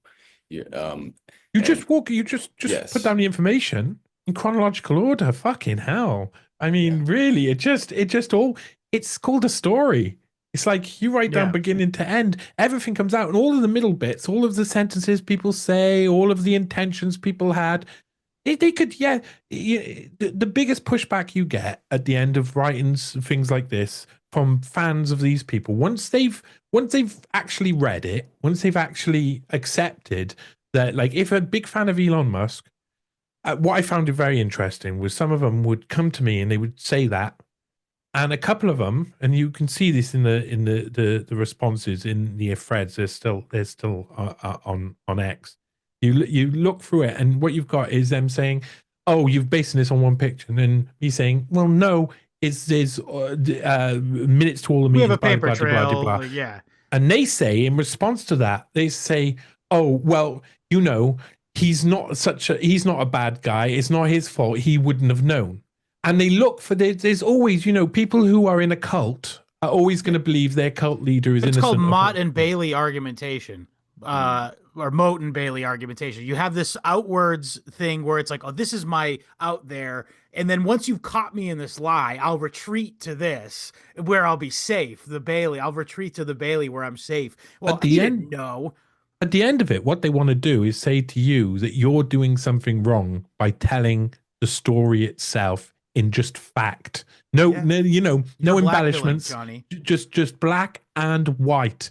And it always leads them to having to, I would hope it would always lead people to have to either self-reflect or go back into their pit. Not if they're a shill. Yeah, go back into their pit though. Yeah. But one thing I just really wanted to get to here is, so when we say that, like, this is a Jeffrey Epstein funded, social engineering course, as it were. And basically this is the same stuff we're always talking about, by the way. This is like they basically want to create a media/cultural environment in which you And by the way, this is very well expressed in the Adam Curtis documentary series, Century of Self. People tend to like to build their own identity and feel like they had a hand in it. And for a long, long time, going back to all the way to Edward Bernays, these people have been utilizing this fundamental psychological concept to push us into a place where they would already like us to go. And the way they've done this now with this full tech capture, with your feed, it's customized to you. It's utilizes mental stimulants and much like these Esalen guys, they pop acid and it's chemicals going in their brains. What do you think happens when you scroll your feed? Different chemicals shoot into your brains and they give different results that these guys want from you. And so basically, the idea is they'd like to create everyone to have their own personal Plato's cave. Everybody's got their own design, and you could put up a poster that says Joe Rogan podcast or a Black Rifle coffee, or you can put up wear a t-shirt that says I have an AR-15, man. But at the end of the day, you're still in the pod. You're still living in Plato's cave, and you are just now doing all the things you're consuming in order to as a replacement for having a fully actualized personality and having things that you naturally would have been interested in, and it's just pumped into your brain through your phone. And I think a lot of and you can make it to be like, well, okay, who gives a shit? It's about my consumerism, whatever. But think about the things that, like, the subtle little things that, like, we've all started to take for granted. Like, we've been talking a little bit about COVID this episode, but I think this is a really stark thing. I can make this point here, but all of you guys are all, Johnny, you're a blue collar hero like ourselves, so you understand this. Prior to COVID, it was like it went without saying that if you were sick, you would just call your boss and be like, "I'm not coming in today. I'm sick," and you'd have gotten one over on him, meaning he has to pay your ass to sit at home, and it was awesome. And then what happened in 2020? It suddenly became this: you fucked up because you got yourself sick. Now you have to face some sort of whatever it is, even if it's not like actually have to not get time off or whatever. There's a social stigma now that is deferral of state responsibility onto self. Yeah. Yes. And so the idea is now you've been nudged into thinking, oh, maybe I should take precautions into maybe getting myself sick. Otherwise, even if it's not like a direct financial hit from me from missing work or whatever, the other people at work are going to look at me differently. And so now what have you done? Not only have you changed the way you act fundamentally as a person and how you act as a biological organism, for fuck's sake, but also you've now done this essentially like cutting out all the middlemen. You've made it better for your employer, because you've now made yourself insulated from them having to fucking pay you for being at home. It's absurd. It's disgusting. And this is what you want, people? You're fucking driving me insane defending this guy. It made me a little sad because by this time when COVID started, I was on a 0-hour contract working as a receptionist behind a desk of a 2-star hotel. It was really good because there was no one else working there. It would just be me. And apart from like the work, I could just sit there and do journalism. Yeah, just work. That's what I do at my job. Yeah. Well, that's good. That's good. It's important to find a job like that. The last job I was doing was fantastic. It was in I over the winter months when it was all super quiet. I got a job in a 360 degrees theater, and you were telling me about this. Yeah, it's awesome, man. Awesome. People just staring up at the sky and just chilling out for 45 minutes to shapes and music and color and stuff. Pink Floyd, baby. They did Dark Side of the Moon show. I mean, my God. And it's not just good. I'm not being paid for this. Yeah. It's not just good, it's amazing, 360 degrees Dark Side of the Moon show is just astounding. But what I like that because people go in and they shut up for 45 minutes, disappear, and you get on with a load of work behind the desk. They come back out again, and they're like, they don't know where they are anymore. They're like walking out the door, kind of trying to find where the walls are and everything. It's like, yeah, I like this job. So yeah, blue collar, but I learned my lessons by the end of it, and I'm only going to accept jobs where I can still be a bit of my normal stuff. I jokingly say that I do all the work at my job just so I could, not for the money. The money is a bonus. It's really just so I could have the office space to do my show. It's good to have it just for tax reasons anyway. Sure, yeah, that too. I have to say that, yeah. But anyway, so the other thing is, it's just really amazing that, so, okay, this is what we're basically getting to. We're getting to the kernel of it right here. We're going to wrap up in a little bit. Don't worry.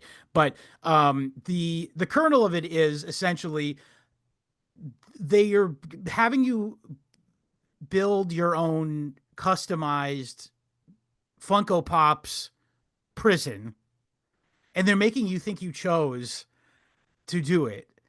And they do this by hyper individuating you, and making you, you mentioned before, echo chambers, and then also priming you to have emotional responses to getting new, just information, factual information, like you have been saying with this information about Jeffrey Epstein and hanging out with Musk, and it's just really nefarious, man.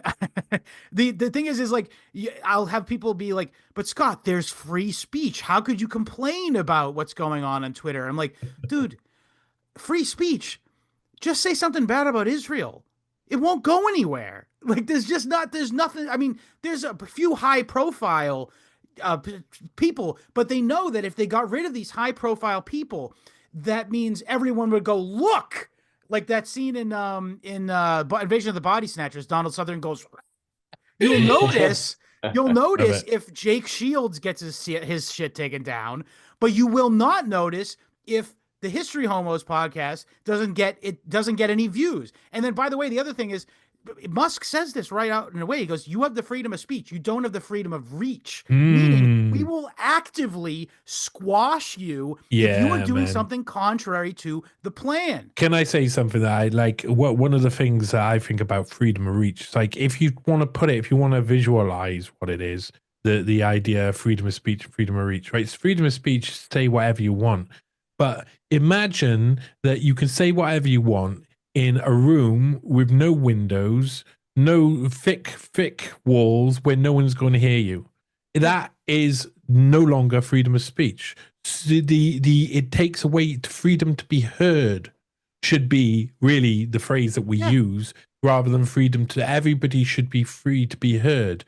And that's really important. That takes away this idea of reach. And reach, I think, that is the limiting of freedom of speech. I think it's a completely pedantic argument that's being used in a way that is disingenuous as hell. It's Talmudic. Yeah, Which like you're technically able to say whatever you want, Goy. Yeah. Get back underground, though. Sorry, Patrick, you were just saying? Oh no, yeah. Go to your cabin in the woods. Yeah. Ted, you can say whatever you want in there. In your Kaczynski shed. Yeah, I'm glad I found this sticky note. I ran across the room to grab it. The footage of them trucking his cabin across through the interstate. Humiliation ritual. It's absurd. It's stupid. I just thought, folks, if you can find that footage, it's funny. It's funny to see. Yeah, amazing. As we were. Johnny, especially your going back to your great article on the Eric Weinstein's great replacement, his fulfillment of the what was it, the migrant program, migration for the benefit of all. They I think their mission statement had something to do with turning what Native workers right to block access to employment in their own country, and turning that into a saleable right. saleable, Mm-hmm. right? Which is such a nasty language. And I think it's so gross. If we can go back to, I didn't want to interject this at the in the middle of everything, but Weinstein, his on the Lex Friedman podcast too, is where he God bless you for breaks watching, by the way. Yeah, Oh, yeah. I saw this years ago. Yeah, and I saw this years ago, and he just said I met him one time, and let me tell you, I can tell you about the nature of evil. I felt evil in the room that day. It's like, all right. And he it's very interesting to watch his most recent discussions on the topic of Epstein, because he makes these statements of what was it? He, as on the record, said Epstein was a construct. It was intelligence. Why are these guys? Isn't that saying too much? Why are they sort of creating this new legend around him? Yeah, well, now, okay. There's a few things about Eric Weinstein. When he talks about, I met Epstein, etc. He was also, Eric Weinstein was a member of Edge as well, and there's not much to find about what he was actually involved with. There's an art show in, I think it was London, that he was involved with Edge, a technology art show. But other than that, I haven't been able to find much so far.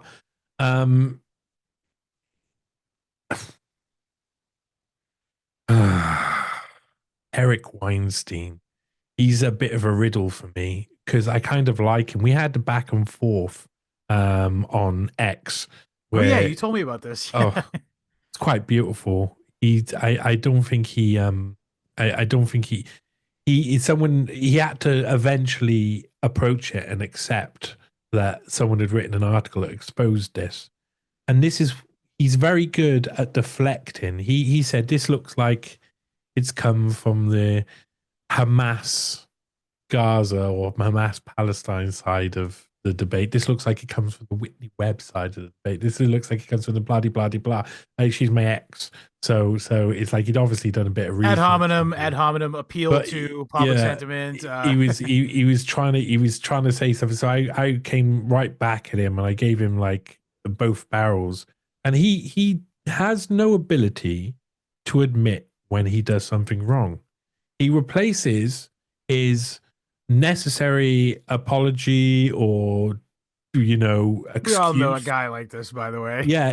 He takes those away and he replaces it with these wild sort of feelings of with Epstein, I met him once in a meeting and nature of evil. Well, that starts off with him just saying, oh yes, I met him once and nothing in particular happened, and then he increases the law because he knows he can get away with it and no one can say that he's wrong. The evidence is strong that it looks like it's true. I watched him so many times on the Joe Rogan podcast where he asked a question that he has no answer to, and he would formulate, he would say, okay, think of it this way. And then he would give like this long sort of analogy or metaphor, and it would lead you away from the point because he doesn't know what the answer is. We're talking about Dave Smith here? Yeah. So it's it just would dwindle off, and Joe Rogan at the end would be like, oh man, that's amazing. But it wouldn't answer the original question. Yeah. Eric Weinstein can't be wrong and he can't not know. He can't do those two things. He can't admit it out loud. That's his number one problem. That's the thing that exposes him the most. If he's done something wrong, if he's worked for the UN, just say, okay, I worked for the UN for 2 years. I wrote this and I think I wouldn't do it now. Yeah. And I've changed during that time. My thoughts have changed, yeah. But instead, he's married to someone whose wife works for Soros. So you can already be like, oh, it looks like there's something funny going on here. And often what he's doing is appealing to an audience to take a more pro-Israel stance. Yeah. He uses logical fallacies galore. He's like most of the intellectual dark web. What they do the best is use logical fallacies. Douglas Murray is the same. recently he was in a video. He was like, okay, you imagine what happened in Palestine, in Gaza, in Gaza Hamas kidnapping. Imagine that happened in New York. Imagine. And he sets up this idea that, did York suddenly steal the land from a bunch of people? From around, people come around, and they go into New York and they just steal, kidnap 1,500 people. Most of them are going to die. There's going to be explosions. So imagine that. But that is a logical fallacy. He uses a logical fallacy. They're two completely, you can't even imagine that. That's not equivocal at all. Yeah, but that's what they do. He uses, the reason why I don't like Douglas Murray so much is he only uses logical fallacies, and he's really bad at it. It really annoys me that the people who listen to him and see him as some sort of hero can't see through basic logical fallacies. Then Jordan Peterson, he wields together multiple logical fallacies in a way that is like David Blaine in the use of logical fallacies. Ben Shapiro uses whataboutism nearly all of the time. They're all using different. Peter Thiel, who's really, over the top of all of these characters. If I would say they've originated from anywhere, they've originated from Thiel. That would be what my guess would be. And he is a perfect example. He makes if he makes a comment on what's going on at the time, it will always be so far removed from what anybody else will say, and will be a carefully constructed, usually libertarian leaning, hyper libertarian leaning, logical fallacy. So they all the kind of libertarian who doesn't believe in age of consent. No. That's the risk in libertarianism, isn't it? Where it go too far. Yeah. A load of there was this organization in the UK back. It's probably still around. I think it is, called the Traditional Britain Group, and it was like a conservative sort of libertarian organization. Mm-hmm. And I had followed this one guy there who was a complete fraudster, and he was like the vice president of the place. And I waited until their annual meeting to send the an article that I'd just written, publish the article, and sent it to all of the other people in this organization, so that he would come down in the morning and everybody around him would know that he was actually not who he said he was at all, and he was a big fraudster. It was a terrible thing, but if you actually knew who he was quite an awful human. And these places, man, each of the people have this weird belief that means they're banished to these naughty closet sort of policy study groups that sit on the outside, and they're like, yes, but there's one guy there who's going, oh yes, but teenage girls are quite nice. And there's another guy going, I like teenage boys, but shh, don't tell anyone, they won't like it. And that's Eton graduates, I assume. The lot of them. Yeah. Okay, but anyway, so I do want to make sure the listeners know, please go to newspaste.org or .com. .com. Hey. .com. Hey. And there's something happening right now. It's big. It's life-changing. You will be, of course, welcome. I have currently launched something called Truth Bomb. It's beautiful. Truth Bomb is it's a quiz show for the independent media. The first 3 are already recorded. Got another 2 recording this week. It's beautiful. You've done a few with Hughes, right? Corey Hughes? Sorry, go ahead. Corey Hughes and Charlie Robinson is the first one. Brilliant guys. Awesome guys. Love Corey's friend of the show, by the way. Corey he had a great time on it. He enjoyed himself. I was really glad hilarious. He enjoyed himself. He is hilarious. He admitted he would fillet Hitler over J. Edgar Hoover. So there is that bent in the show. Bent being an appropriate word. Bent, all right. Yeah. There's a lot of corruption. But it's only fair corruption, if you know what I mean. Sure. But really, what the point of the show is I allow 2 indie media wizards to go against each other in sometimes quickfire rounds, sometimes picture rounds, etc. quiz show. that will test their knowledge against AI's official narrative. And they will be able, after every question, to add a truth bomb to set the record straight from what the official narrative, or add in extra information that changes or alters the story to some point. Now, if people do make me laugh, they can also get a point. If people say things that are quite fantastic, they can also get a point. If people, insult the other people, they could also get a point. There are other ways to make points in this game, and the rounds are quite fantastic. Each episode's going to be brilliant. The next one is Ruckus and Hesher. They're of alternate current radio. Did a great time. Ruckus specialty subject was Freemasonry. He was amazing. And Hesher had 9/11, first one for 9/11. Then I've got Tim Hinchcliffe and Dan Fournier, and it's just going to be. I'm building the university challenge of quiz shows on the indie media. It needs to happen.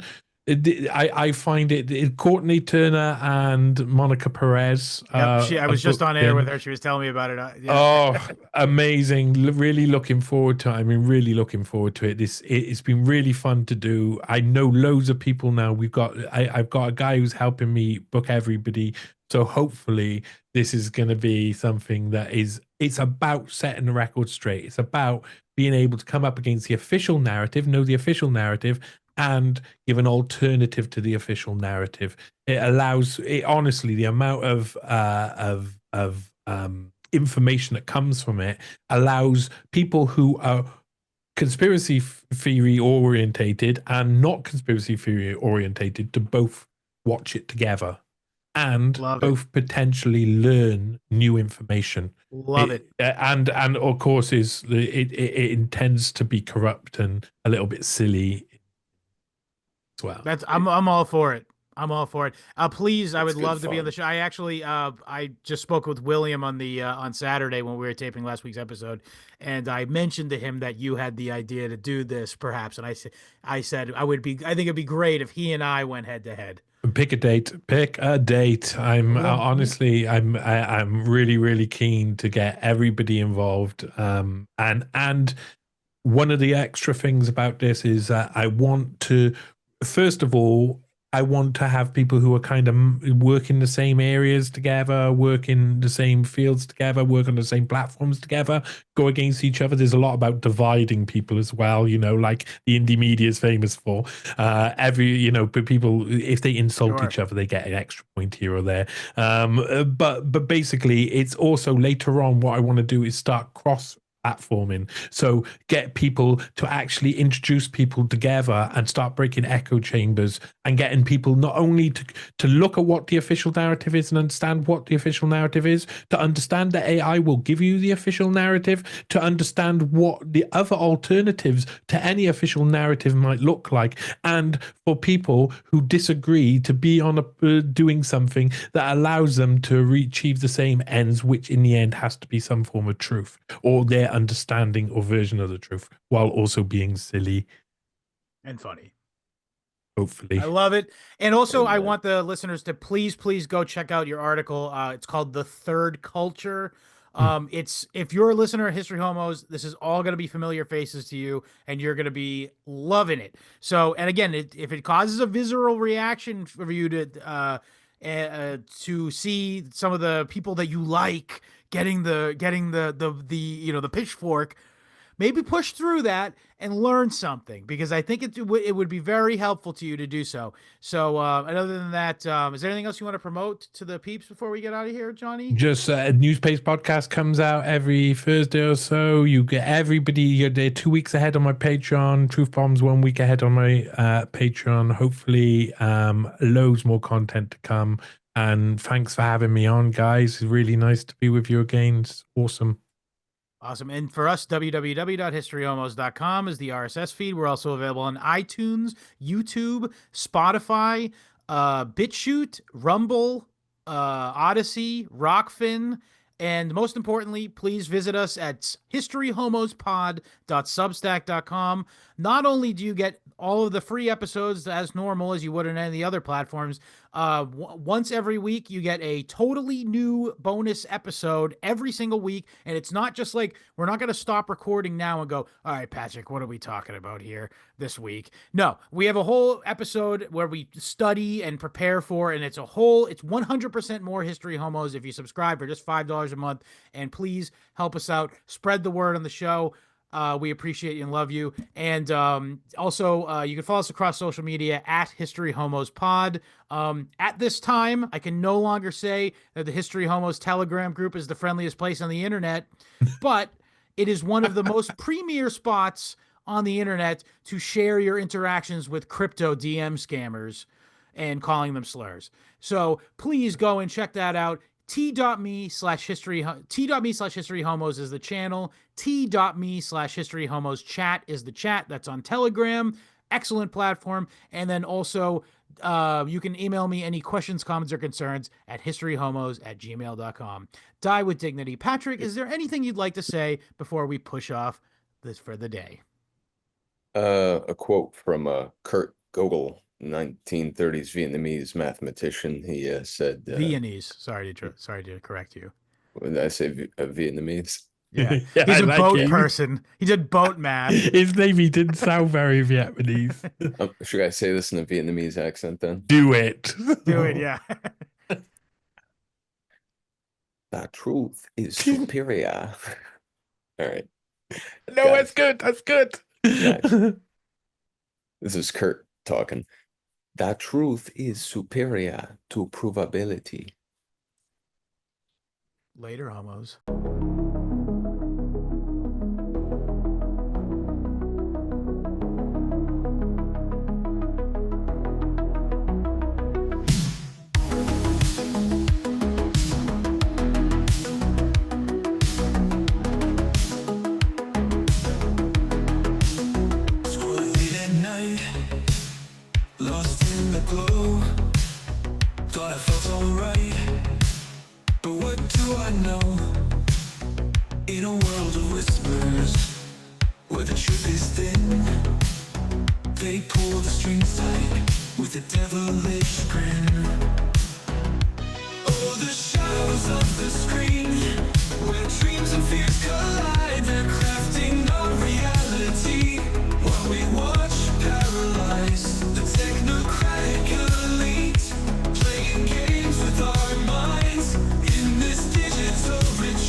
Just a clone.